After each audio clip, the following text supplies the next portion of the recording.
Have you ever loved someone so deeply that when they left, it felt like a part of you died with them? You smiled in public, but inside you were drowning. You kept checking your phone, hoping for a message that never came. You looked in the mirror and didn't recognize the person staring back at you anymore. If that pain sounds familiar, you're not alone. And more importantly, you're not hopeless. Today we're diving deep into a powerful philosophy that has guided warriors, emperors, and everyday people through heartbreak, loss, rejection, and grief. This isn't just another motivational speech or quick fix video. It's a comprehensive guide to 10 life-changing Stoic techniques that will help you let go of pain, rebuild your strength, and reclaim your peace. So before we begin, I want you to do two things. First, hit that subscribe button and like this video if you've ever had your heart broken but kept going anyway. Second, I ask you to watch this video until the very end, because one of these techniques might not just heal your heart, it might change the way you love forever.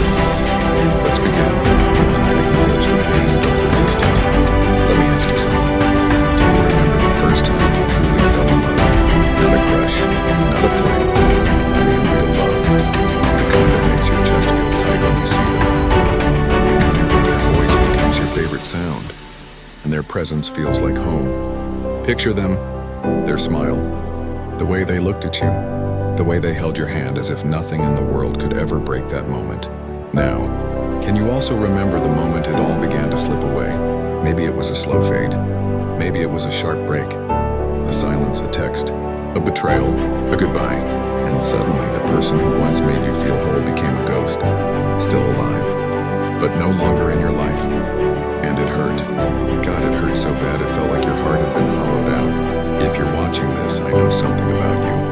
You're hurting, maybe quietly, maybe with a smile, maybe pretending you've moved on. But deep down, you're carrying something heavy, a memory, a regret, a longing. Let me tell you a story, not about someone else, about you.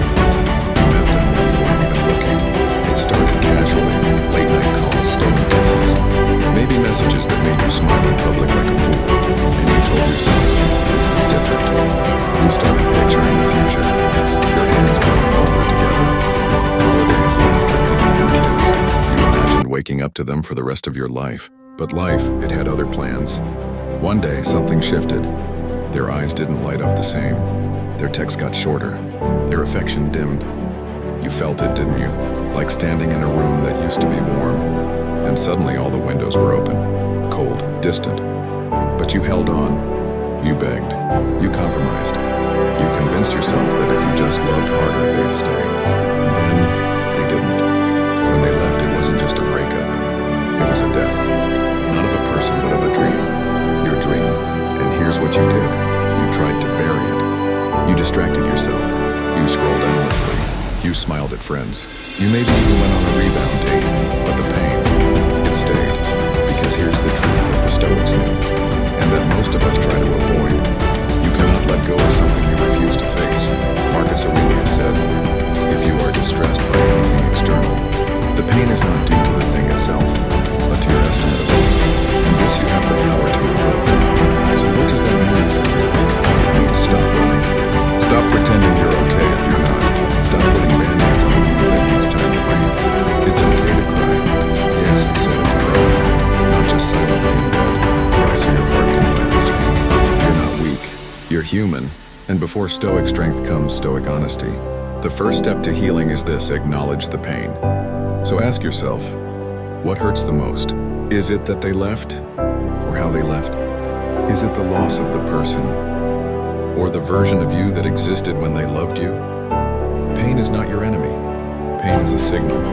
It's your mind saying there's something here that mattered. Let's learn from it. And that's where Stoicism becomes your greatest ally. You see, the Stoics didn't teach us to be emotionless robots. They taught us to become emotionally aware, to feel everything without letting it consume us. And that starts by naming your pain. Daniel, yes, that's what we'll call you in the story, began to heal the moment he stopped pretending. He started writing letters he'd never seen. He filled journals with memories and tears. He whispered apologies to the empty side of the bed. And slowly, day by day, something shifted. The pain was still there, but it wasn't a storm anymore. It became a quiet ache, a teacher, not a tyrant. So right now, I want you to do something with me.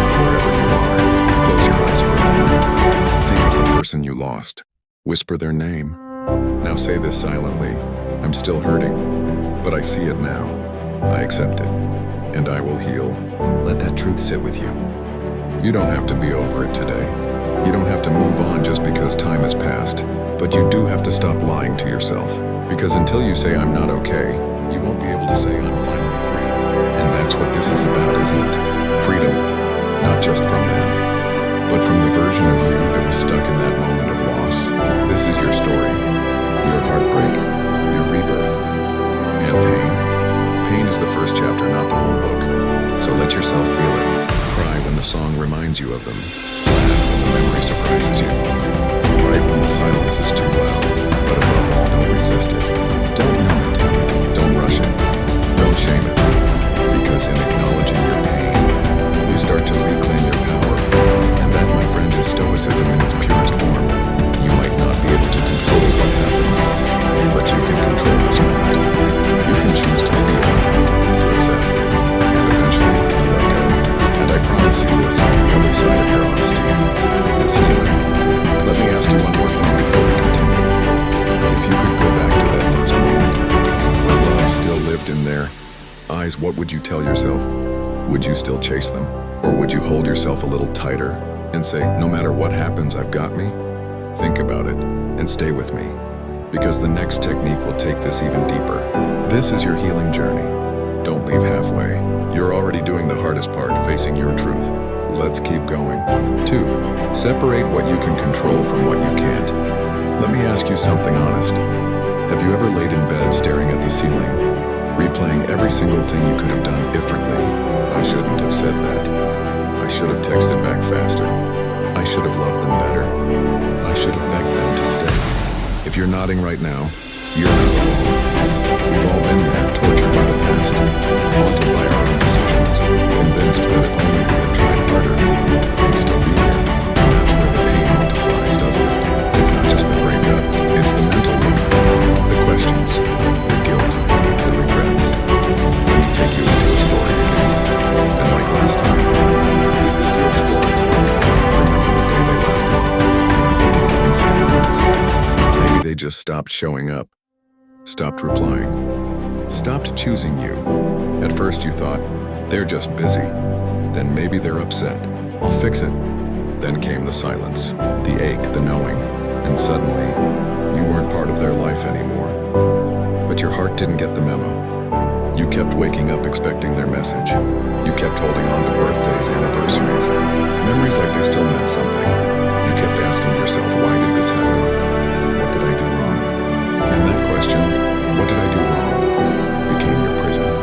That's where the Stoics come in, not with cold logic, but with liberating truth. Epictetus said it best. Some things are up to us and some are not. Now take that in for a second. The day they left you, that was never under your control. Their heart, their mind, their choices, their baggage, not yours to manage. But you know what was under your control. The way you kept blaming yourself for everything you couldn't change. You see, healing doesn't begin with answers.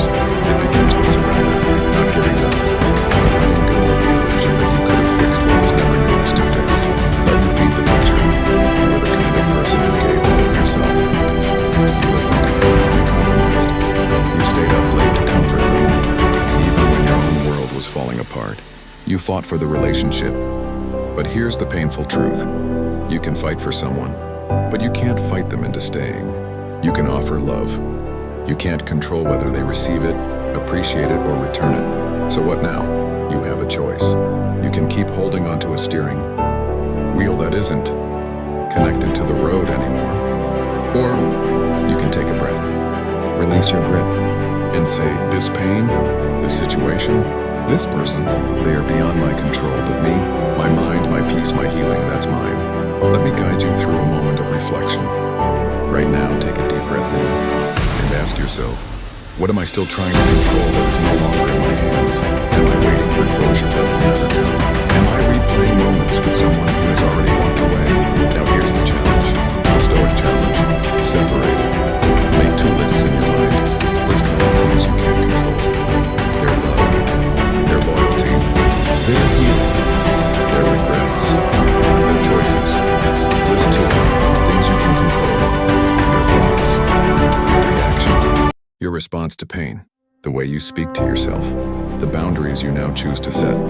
Put your energy only in list 2. And the moment you do that, really do that, you begin to reclaim your power. This is how people heal. Not by forgetting the past, not by pretending they don't care, but by realizing that what they were chasing was never truly theirs to hold. Let me tell you what happened next in your story. You started to shift. You stopped texting them just to feel a heartbeat on the other side. You stopped stalking their social media looking for signs they missed you. You stopped comparing yourself to the person they moved on with. Instead, you took long walks. You journaled. You read. You spoke kinder words to yourself. You looked in the mirror, and instead of asking, why wasn't I enough, you asked, why did I ever think their love defined me? That question cracked something open. You realized, you are not the pain. You are not the past. You are not the mistakes they made or the love they withheld. You are the one who stayed, the one who cared, the one who showed up with an open heart, and you still are. The Stoics never said pain would be gone. They said, don't let what you can't control control you. There's no nobility in carrying what was never yours to carry. And isn't that what you've been doing all this time? Trying to carry their decisions, their feelings, their departure? Put it down. Right now, whisper it. I release what I can't control. Say it like a prayer, like a mantra, like a boundary. I release what I can't control. Because that's the doorway to peace, not closure, not revenge, not getting them back. Just this quiet, fierce moment of acceptance. They were a part of your story, not the whole book. And you are still here, still breathing, still worthy of love.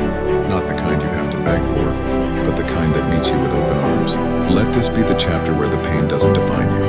Let it shape you, teach you, but not break you, because you are not broken. You're healing, and the power to move forward, that's always been in your hands. Still with me? Good, because what comes next will take that healing even deeper. So don't click away. Don't stop now. The next Stoic technique will show you how to turn your suffering into strength. We're just getting started. 3, don't let emotions dictate your reality.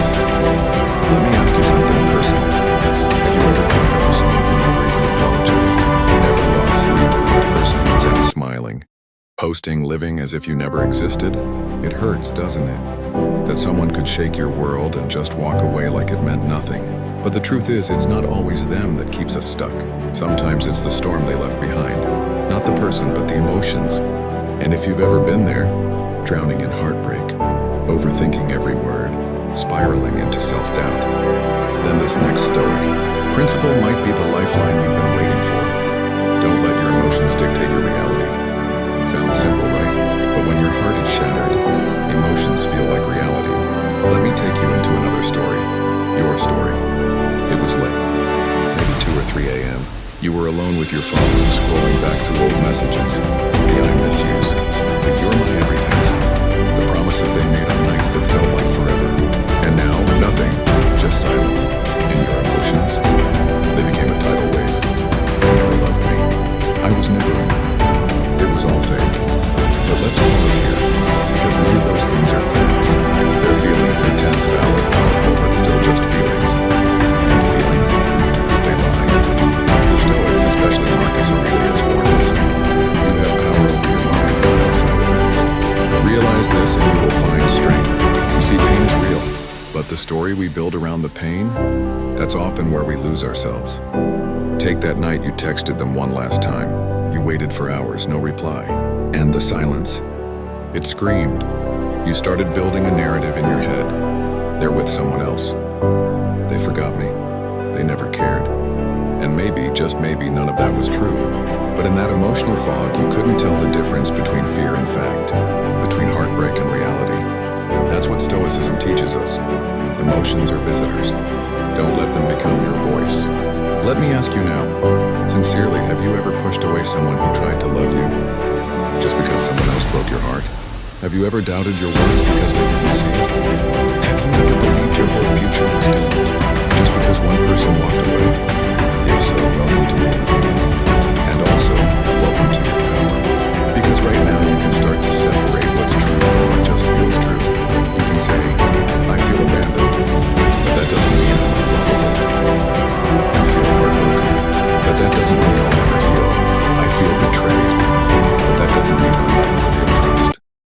feeling does not define your entire reality. But I get it. When you love someone deeply, their absence creates a void. And into that void rushes sadness, anger, fear.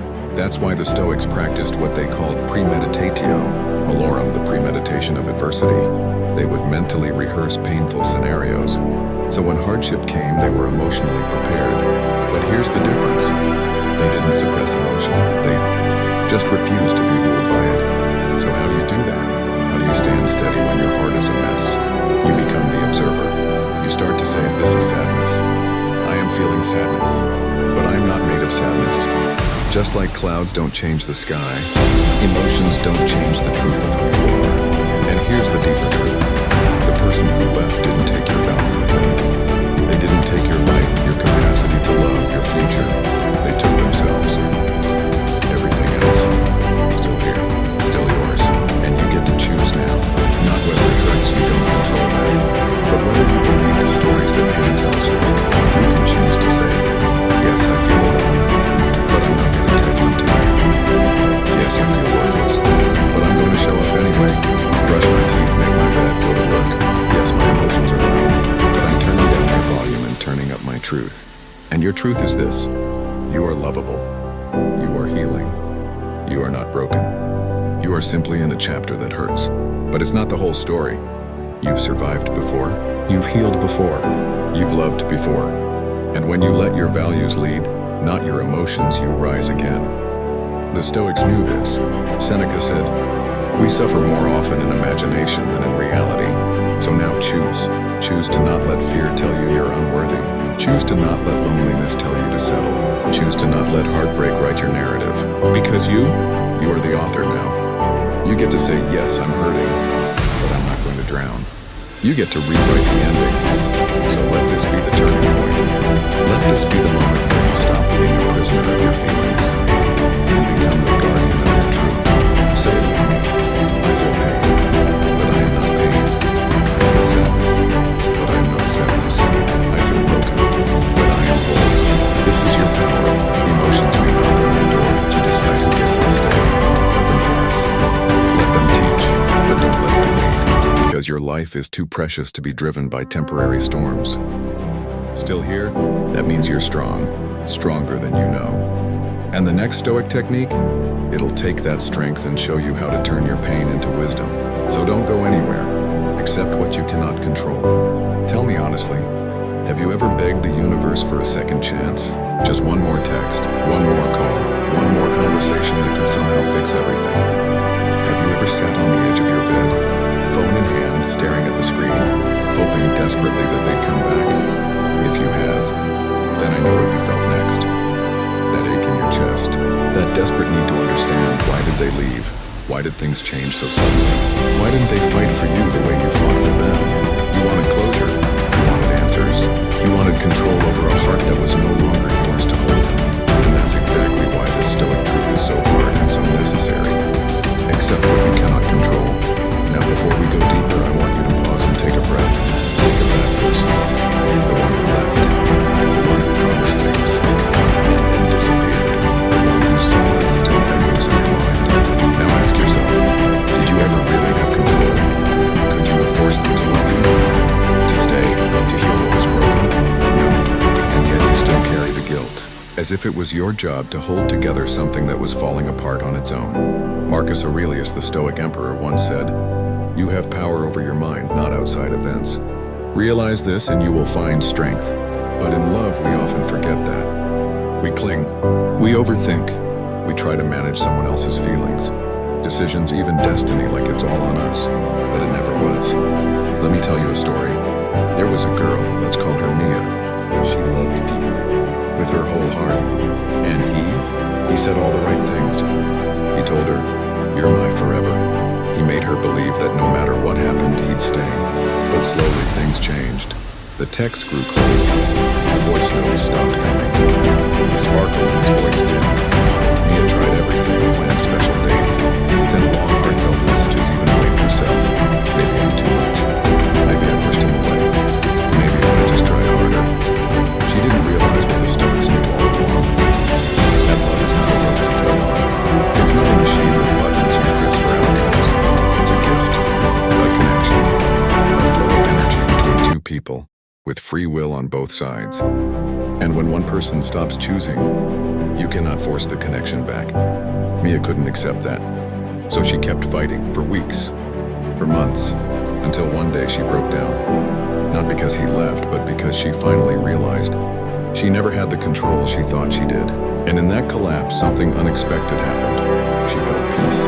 Not because she got closure, not because he came back, but because she finally stopped resisting what was. The Stoics would call this amor fati, the love of fate. The acceptance of what is, not just with resignation, but with grace. So I'll ask you now, what are you still trying to control? Are you waiting for them to apologize? To realize what they lost? To text you just so you can finally move on? Are you holding your healing hostage? Waiting for them to release you? If so, you're giving away your power. Because here's what no one tells you. You don't need their permission to heal. You don't need their explanation to grow. You don't need their closure to find peace. What happened, happened. Maybe it was unfair. Maybe it was sudden. Maybe you didn't deserve it. But that doesn't mean you have to live in pain forever. You have the power right now to say, I accept that I may never move on. I accept that they might never come back. I accept that some chapters don't get neat endings. And in that acceptance, you're free. Free from the anxiety of waiting. Free from the obsession of checking their status, their likes, their silence. Free from the prison of what ifs and whys. Because control is an illusion. You don't get to decide how someone else shows up in your story, but you do get to decide whether you let that chapter define your whole book. So ask yourself, what would your life look like if you accepted what you couldn't control? Would you sleep better at night? Would you finally put your phone down and breathe? Would you start smiling again? Not because they came back, but because you came back to you. That's what Stoicism offers. Not cold detachment, but fierce clarity. Clarity that says, I cannot control who leaves, but I can control how I let them go. I cannot force love, but I can choose to love myself better. I cannot undo the past, but I can choose peace in the present. Acceptance isn't giving up, it's growing up. It's standing in the storm and saying, I will not break over what I cannot bend. So let this be your turning point. The moment where you stop texting ghost. The moment where you stop rewriting old conversations in your head. The moment where you stop trying to fix what was never in your hands to hold. Because that version of you, the one who begged, who waited, who wept, they were strong, but now you're wiser. You know now what the Stoics knew centuries ago. That peace begins when control ends. So take a deep breath. Let go, not of love, not of hope, but of the illusion that it was ever your job to make someone stay. You are not broken. You are not abandoned. You are simply in a season of release. And what comes next? That's up to you. Shift your focus to virtue. Let me ask you something real. When they left, when they said it was over, did you look in the mirror and ask yourself, was I not enough? Did you sit there wondering if you were too emotional, too soft, too kind? As if those things were weaknesses? Because I know you gave them your loyalty. You answered their late night calls. You forgave things even your friends said you shouldn't have. And still, they walked away. Now here's the moment of truth. Did their leaving make you question your own goodness? If it did, the Stoic principle is for you. Shift your focus to virtue. The Stoics believed that our greatest strength lies not in how others treat us, but in the kind of person we choose to be, regardless of the outcome. Let's talk about that for a minute. Because maybe no one's ever told you this before. You can't measure your worth by someone else's failure to see it. Let that sink in. Now I want to take you into a story. Let's call him Daniel. Daniel loved a woman with all his heart. He bought her little gifts just because. He remembered the way she liked her tea. 2 sugars, no milk. He texted good morning every single day, even when she stopped replying with warmth. And when she finally said, I don't feel it anymore, Daniel shattered. He spent weeks asking her, what did I do wrong? He replayed every moment, every argument, trying to dissect himself. And then one evening, his mentor, an old philosophy professor, said something that flipped his world. Daniel, stop asking if you were enough for her. Start asking, were you true to your own character? That hit him. Because here's the truth. Virtue in Stoicism is about your own behavior, your integrity, your kindness, your strength, not just in loving someone, but in how you love, how you handle loss, how you carry yourself after they're gone. So Daniel sat down and wrote out what kind of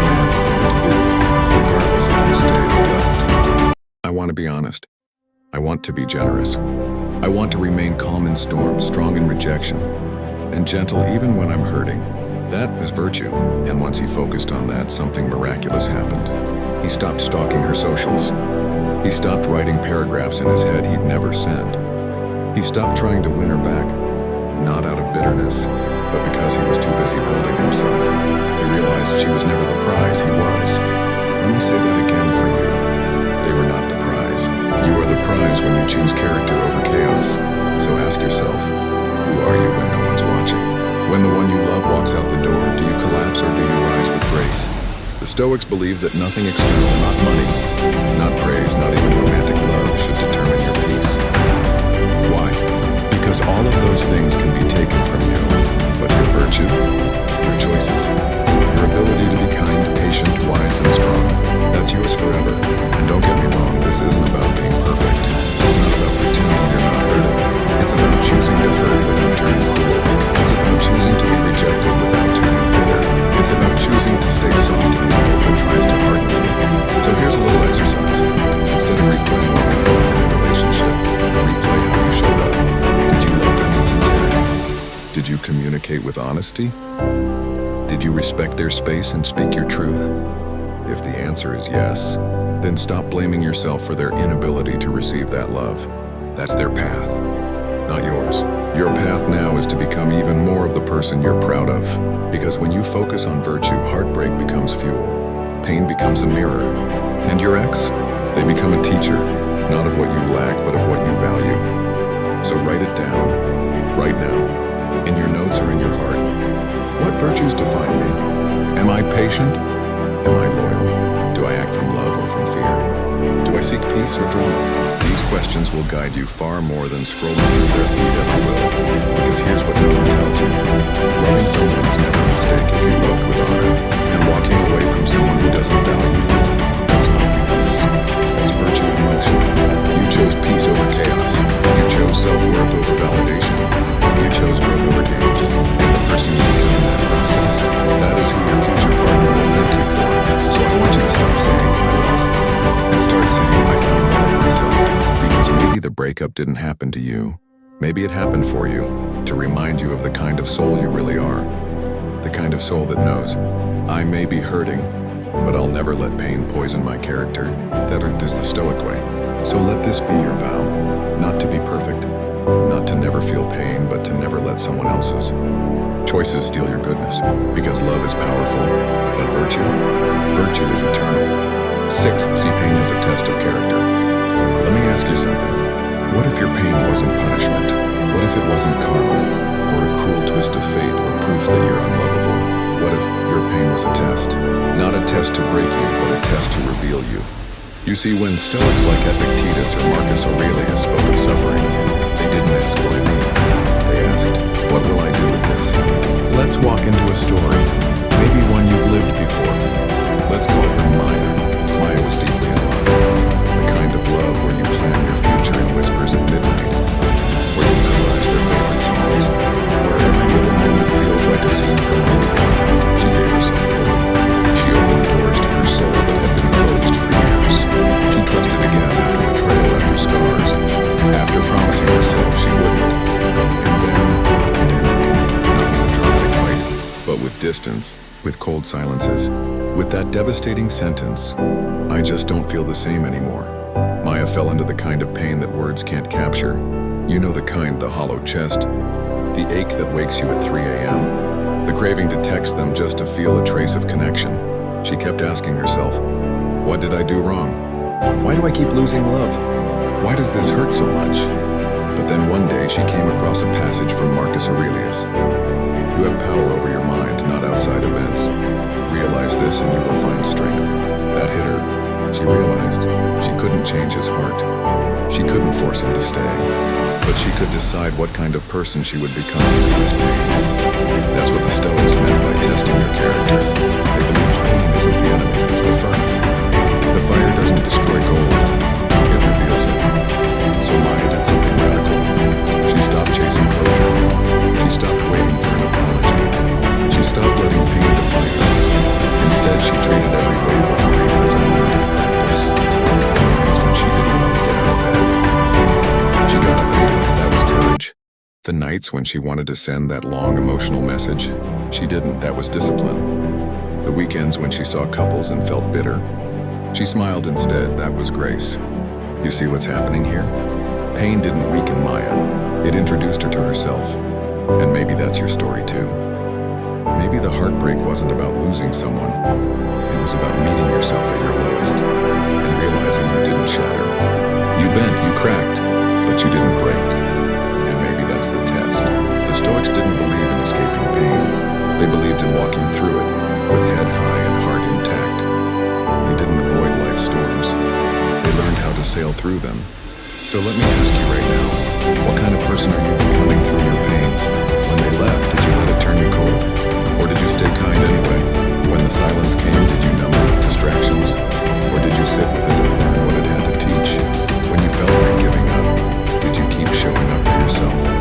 That's your test. Every time you respond with patience when you're hurting, every time you hold back from lashing out, every time you choose reflection over reaction, you pass, you rise, you earn your own respect. And here's the part that most people miss. Character isn't built in good times. It's forged in heartbreak and loneliness. In nights when the only thing holding you together is a whisper of hope. That's where the real you emerges. So stop asking, why is this happening to me? Start asking, who am I becoming because of this? You are not just someone who's been hurt. You are someone becoming. You are someone being shaped, not destroyed. Because maybe this pain isn't an end, it's a preparation. A preparation for deeper love, for unshakable confidence, for a future where your heart is stronger but not hardened. So I want you to do something right now. Take a deep breath. And remember the moment you thought you'd fall apart but didn't. That was strength. That was you. And if you're in the middle of it right now, if your chest is tight and your throat is full of words you can't say, I want you to hold on to one thing. You are passing the test every time you choose dignity over drama, every time you resist the urge to beg, to chase, to lose yourself just to be loved. You are passing the test every time you don't respond with anger, even though you want to scream. Because pain is temporary, but the character you build from it, that stays. That's what you carry into the next life. That's what will make the next relationship not just exciting but real. Because you won't enter it needing validation. You'll walk into it with integrity. You'll love not because you're afraid to be alone, but because you've already found home within yourself. So the next time pain shows up, don't run. Look it in the eye and say, I see you, I feel you, but you don't control me. Because you're being tested, yes, but more importantly, you're being forged. And what's emerging on the other side is someone unbreakable. 7, practice gratitude in adversity. Let me ask you something. When was the last time you felt like everything was slipping through your fingers? The last time your world fell apart and you couldn't even understand why? Maybe it was a heartbreak. Maybe it was that one person you loved deeply, who you thought was forever, but they walked away. Or maybe it was a situation where you gave your all, but it still wasn't enough. You know that feeling, don't you? That empty, sinking feeling in your chest when the pain feels too much to bear, when nothing makes sense and you don't know how to keep going. But I want to ask you this. Can you remember a moment somewhere in the middle of that pain when you found something, anything to be thankful for? I know it sounds crazy, right? How can you be grateful when you're hurting so much? But here's the thing, this is the secret of the Stoics. They didn't wait for things to be perfect to practice gratitude. They didn't wait for life to hand them happiness on a silver platter. No, they practiced gratitude in adversity because they knew something powerful. Gratitude doesn't just change what's happening outside, it changes you. Let me tell you a story. His name was Liam. And like many of us, Liam fell in love like it was the only thing that mattered in the world. He was deep in it. Late night talks about dreams, morning coffees shared in silence, plans for a future that seemed brighter with every passing day. Until one day, just like that, she was gone. No warning, no final conversation, just distant silence and an unspoken goodbye. Liam's heart shattered. He asked himself a million questions. What did I do wrong? Was I not enough for her? Why didn't I see it coming? But after a week of drowning in sorrow, a conversation with a close friend changed everything. His friend Jack was no philosopher, but he had learned a valuable lesson from a tough experience in his own life. Jack said something Liam would never forget. Liam, I know you're hurting, but have you stopped to be thankful for what you did have? You gave her all your love. You built memories Liam was quiet for a moment, trying to process. I know it hurts now, but don't forget to be grateful for what you learned from her, for the person you became with her. You had something real. Don't let the loss blind you to that. Liam wasn't sure at first. How could he be grateful when the person he loved was no longer by his side? But he started to think. He thought about the way she made him laugh, even on his worst days. He remembered the way her eyes lit up when they talked about their future. He reflected on the times they sat in quiet comfort, just being in each other's presence. In that moment, Liam realized something profound. Gratitude wasn't about ignoring the pain. It was about recognizing the beauty that existed even in loss. Because here's what the Stoics meant. Life will give you what it gives you. Some days will be good, some days will be tough. But how you respond is the key. If you allow yourself to only see what's missing, you'll always be in a state of scarcity. But if you can find gratitude even when your heart is breaking, you shift from a mindset of lack to one of abundance.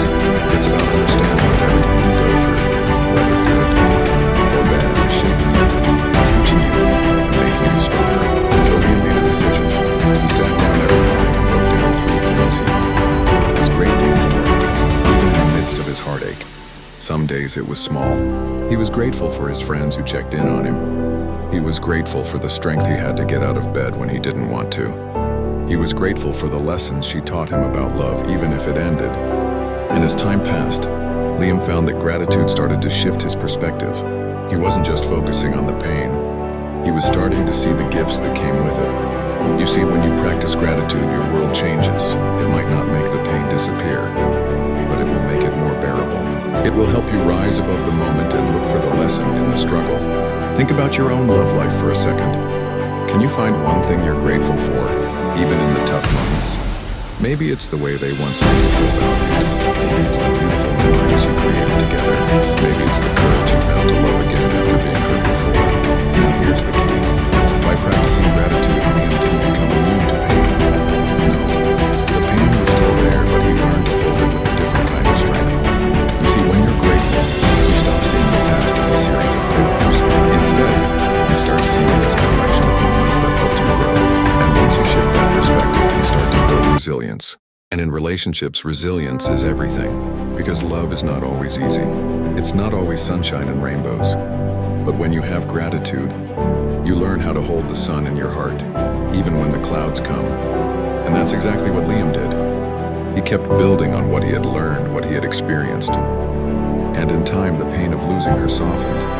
Not because he forgot about her, not because the pain was gone, but because he learned to be thankful for the love they shared, for the lessons he gained, and for the person he was becoming in the process.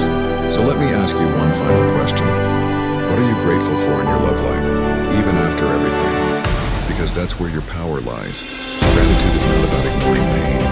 It's about transforming pain into a teacher. When you start to see every experience, no matter how painful, as a gift, your heart will grow stronger.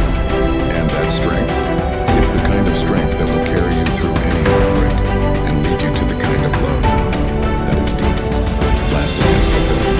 So take a moment now. Think about what you're grateful for. And know that with each day, as you choose gratitude and adversity, you are becoming a version of yourself that no heartbreak can destroy. Refocus on what you can control. Let me ask you, have you ever found yourself trapped in a cycle of overthinking? You're replaying a conversation you had a week ago. You're thinking about how they looked at you, what they said, what you should have said differently. Maybe you're stuck on why they did what they did, why they stopped texting, or why they suddenly became distant. It feels like your mind is spinning in a million directions, doesn't it? And the more you think about it, the more frustrated you get. The more you obsess over things you can't change, the more overwhelmed you feel. But here's something the Stoics learned that could change everything for you. You can't control others. You can't control how they feel. You can't control their actions. You can't control the choices they make. But you know what you can control? Your reaction, your thoughts, your actions. And that, my friend, is where your power lies. Let's dive into a story you might recognize. Let's call her Olivia. Olivia was in love. The kind of love that makes you forget about everything else. The world revolved around it. Every moment, every glance, every touch, it felt like magic. But then, without warning, something changed. He became distant. He stopped texting as often. He started canceling plans. She replayed their last conversation over and over. She analyzed every word, every gesture, every pause. She found herself obsessing about what went wrong, blaming herself for not being enough, questioning if she had done something wrong. But then, in the middle of this emotional chaos, Olivia came across a powerful quote from Epictetus. We cannot choose our external circumstances, but we can always choose how we respond to them. At first, Olivia was frustrated. How could she choose how to respond to this? Her heart was broken. She was confused, and everything about the situation felt out of her control. But as she thought more about it, she began to see a new perspective. She couldn't control his feelings. She couldn't control how he treated her, but she could control how she responded to the situation. She realized she had two choices. One, she could keep spiraling into overthinking, letting her mind race with what-ifs and doubts. Two, or she could choose to focus on the things she could control, like how she took care of herself, how she moved forward, and how she showed up for her own life. Olivia chose the second path. She started focusing on the things she could control. She took better care of her health. She spent more time with friends who lifted her up.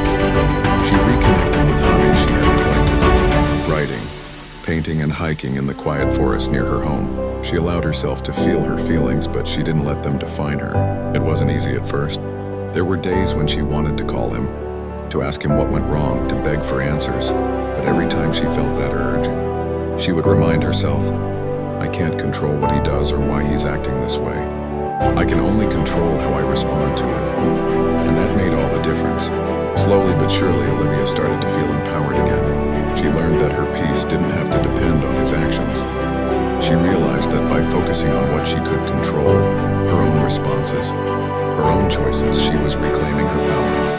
The pain didn't disappear overnight, of course. There were still moments of sadness, confusion, and longing.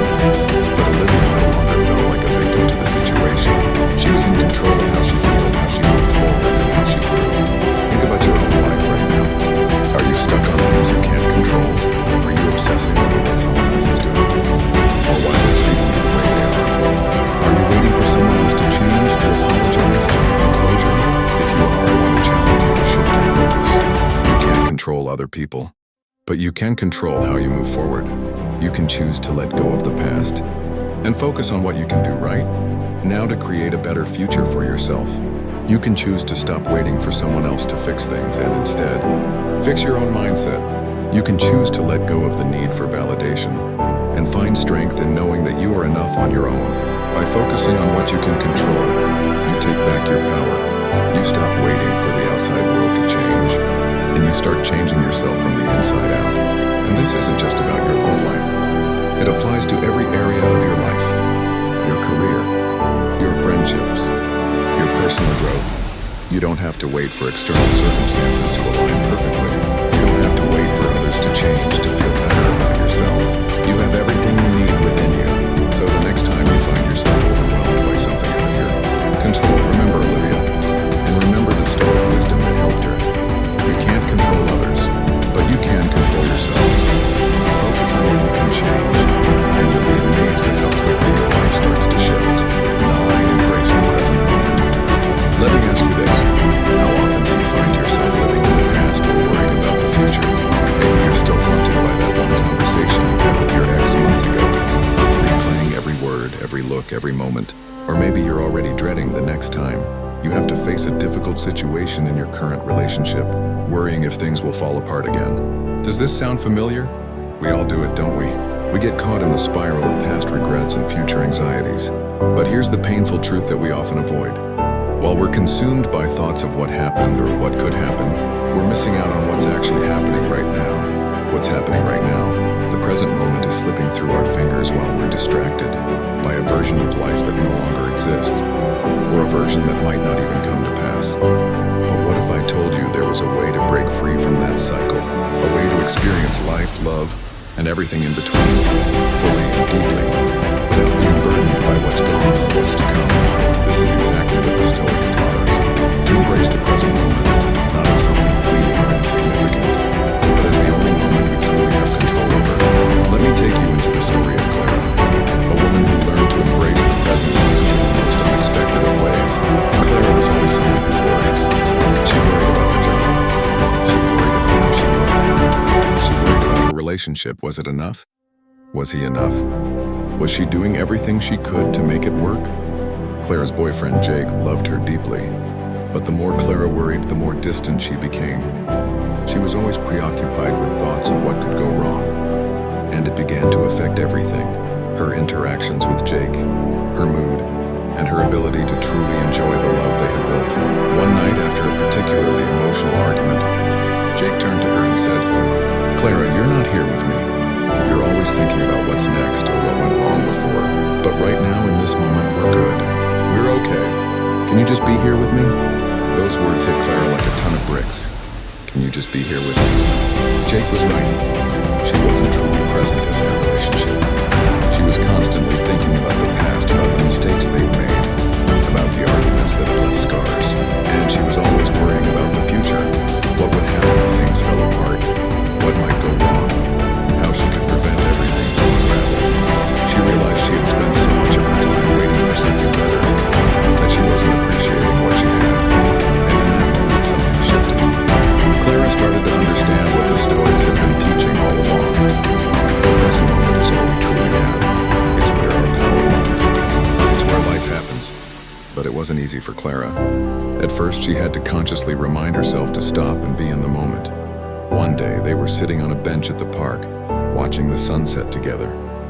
The sky was painted in shades of pink and orange, and the air was still. Jake turned to her, his hand gently brushing hers. Instead of pulling away with anxious thoughts swirling in her mind, Clara allowed herself to sink into the moment.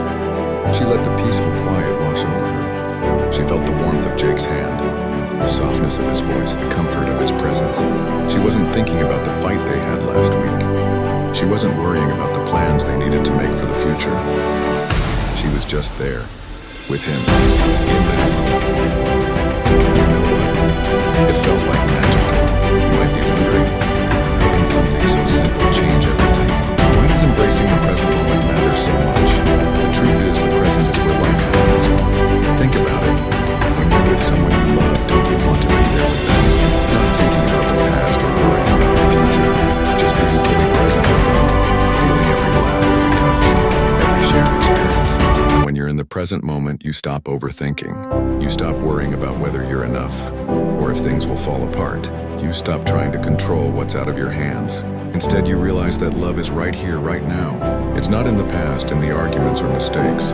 It's not in the future, in the unknowns and fears. It's in the now. And here's the amazing thing. When you embrace the present moment, you stop putting pressure on your relationship. You stop putting pressure on yourself. You start enjoying life as it is, without overthinking what should or could happen. Just like Clara did, you can start seeing every moment as a gift. Every laugh shared with your partner. Every conversation that feels easy. Every quiet evening spent together. These moments matter more than we realize, because they're the moments that define our relationships. They're the moments that build trust, create memories, and help you truly connect. So think about your own life. How often do you miss out on the present moment? Are you thinking about what went wrong in your relationship yesterday? Or worrying about what might happen tomorrow? What would it be like if you stopped for a moment and just embraced the now? If you focused less on what you can't control and more on the love you have in front of you, the truth is the present is all we ever really have. It's where the beauty of life and love unfolds. And when you embrace the present, you stop waiting for things to change. You start appreciating them just as they are. Well, next time you're with your partner, try this. Take a deep breath. Let go of all the worries, the doubts, the distractions. Look into their eyes and just be there, fully, completely, in the moment. That's where love truly happens. 10. Practice gratitude. Let me ask you something, and I want you to answer honestly. When was the last time you truly felt grateful for the person you're in a relationship with? When was the last time you took a step back and appreciated everything they bring to your life, both the little things and the big things? It's easy to forget, isn't it? When we're in a relationship, we often focus on what's wrong, what we don't have, or what we wish we could change. But in doing that, we lose sight of all the reasons we fell in love in the first place. We forget to appreciate the person who's standing beside us. But here's something the Stoics knew long ago. Gratitude is a powerful antidote to pain, resentment, and dissatisfaction. When you practice gratitude, you shift your focus from what's lacking to what's abundant. You start me take you into a story of a woman named Sarah who learned how to practice gratitude in the midst of a difficult time in her relationship. Sarah had been with David for 2 years. They had a good relationship, but lately things had started to feel off. The spark that used to be there seemed to fade. There was more bickering, more misunderstandings, and less time spent together. She began to take David's presence for granted, expecting him to always be there, doing the things he did before. She wanted things to be different. She wanted him to change. She wanted him to be more like he was in the beginning, more romantic, more spontaneous, more in love. But instead of talking to him about how she was feeling, Sarah started to focus on everything he wasn't doing right. She started to complain about how he never helped around the house, how he didn't make her feel special anymore, how he didn't notice the small things she did. She was so focused on what was missing that she almost forgot to appreciate all the things he did do for her. The fact that he worked long hours to support their future, the way he always made sure she felt safe, loved, and cared for, even if he wasn't expressing it the way she wanted. The fact that he never once gave up on them, even when things were tough. One night after a particularly hard conversation, Sarah came across a letter from her grandmother, a woman who had lived through hardship and loss but always seemed to find joy in the small things. In the letter, her grandmother wrote, "Gratitude is not just a feeling, it's a practice. It's about seeing the beauty in what you have, not what you lack. When you focus on what's good in your life, even the darkest days become a little lighter." As Sarah read those words, something shifted inside her. She realized that she had been looking at her relationship through a lens of scarcity. She had been focused on what wasn't working instead of what was, and that night she decided to change her perspective. The next day she woke up with a new approach. Instead of expecting David to do more, she decided to see what he was already doing. She took a moment to appreciate the things he did every day, without her asking: his hard work, his support, his quiet acts of love. She thought back to the time when they first met, remembering how excited she felt every time they saw each other, how much she admired him, and how grateful she was to have him in her life. Sarah started to tell David what she appreciated about him, how much his efforts meant to her, how grateful she was for his presence. At first it felt awkward, but over time, the more she practiced gratitude, the more natural it became. And you know what happened? The entire dynamic of their relationship shifted. David started to open up more, and their conversations became deeper, more meaningful. He started showing his love in ways he hadn't before, small gestures that reminded her how much he cared.